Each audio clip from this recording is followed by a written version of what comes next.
السلام علیکم دوستانو، په دې هیله چې ټول به راته روغ او جوړ خوشحاله اوسئ. دوستانو، په نننۍ ویډیو کې مې د کرکټ په اړه څو تازه لنډ مهم خبرونه ستاسو دپاره چمتو کړي دي، په دې هیله چې خوښ مو سي. په لومړي خبر کې د اسیا جام ګروپي لوبډلې معلومې سولې. حشمت الله شاهدي نن یو ځل بیا د نیپال په یورسټ لیګ کې زبردسته لوبه ترسره کړه د خپلې لوبډلې دپاره، او داسې نور تازه خبرونه مې هم درته چمتو کړي دي، په دې هیله چې د خوښې وړ مو وګرځېږي. د اسیا جام سیالیو نوملړ خپور سو. افغانستان، بنګلادیش او سریلانکا په یو ګروپ کې دي. ټاکل شوې ده چې د راتلونکي سپټمبر په میاشت کې د اسیا جام 500 ورځې سیالۍ ترسره شي چې هند او پاکستان په یو ګروپ کې دي. افغانستان، بنګلادیش او سریلانکا لوبډلې په بل ګروپ کې شامل دي. د کرکټ اسیایي شورا د کلني مهالویش د اعلانولو پر مهال د اسیا جام سیالیو کوربتوب پاکستان ته نه دی سپارل شوی، خو اوس په مهالویش کې د کوربه هیواد یادونه هم نه ده شوې.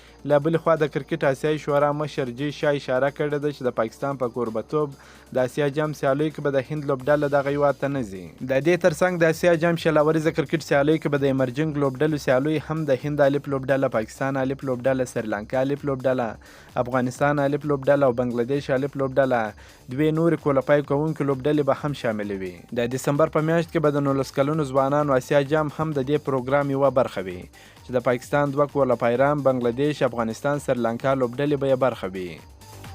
حشمت الله شاهدي نن یو ځل بیا د نیپال په یورسټ لیګ کې زبردست ولوبېدی. بالینګ او بیټینګ یې دواړه ښه وکړل، په دواړو کې وځلېدی. په بیټینګ کې په 50 بالونو باندې 6 منډې جوړې کړې، 4 شپږیزې، 15 څلوریزې په بیټینګ شاملې وې، او په بالینګ کې هم زبردسته په زړه پورې بالینګ ترسره کړي. په 4 اورونو کې 22 منډې ورکړې، 2 مهمې ویکټ یې ترلاسه کړې، او نور احمد لکنوال هم د ده تر لوبډل مشرۍ لاندې په 1 اور کې 8 منډې ورکړې، کومه ویکټ یې نه واخیسته. د نیپال په یورسټ لیګ کې د نن ورځې په دویمه لوبه کې بیا شرف الدین اشرف د خپلې لوبډلې دپاره ښه ځلېدلی دی.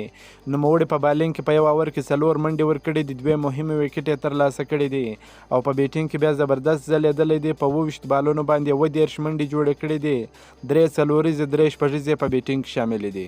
کریم جنت، ابراهیم زدران او عثمان غني هم نن بنګلادیش ته ورسېدل تر څو د خپلو لوبډلو سره یوځای سي. سبا د بنګلادیش لیګ د 8 افغان لوبغاړو په ګډون شروع کیږي چې د بېلابېلو لوبډلو سره به افغان لوبغاړي هم ولوبېږي. افغان هیټر لوبغاړی نجیب الله زدران د اماراتو په لیګ کې د لوبېدو په موخه یاد هیواد ته رسېدلی دی او د خپلې لوبډلې MI اماراتو سره یوځای شوی دی. دا لوبډله په IPL کې د ممبئی انډینز مالکه هم ده. په یاد لیګ کې د نجیب الله ترڅنګ په ضلحق فاروقي او ظاهر خان هم لوبېږي. د اماراتو لیګ به 10 ورځې وروسته د افغان لوبغاړو په ګډون پیل شي. که مو دا ویډیو خوښه شوې در سره لایک کړئ او د خپل ملګرو سره هم شیر کړئ. که په دې چینل کې نوی یاست پوپل سپورټس در سره سبسکرایب کړئ. د نور تازه معلوماتو لپاره هم زموږ سره اوسئ. تر بلې ویډیو پورې د الله په امان.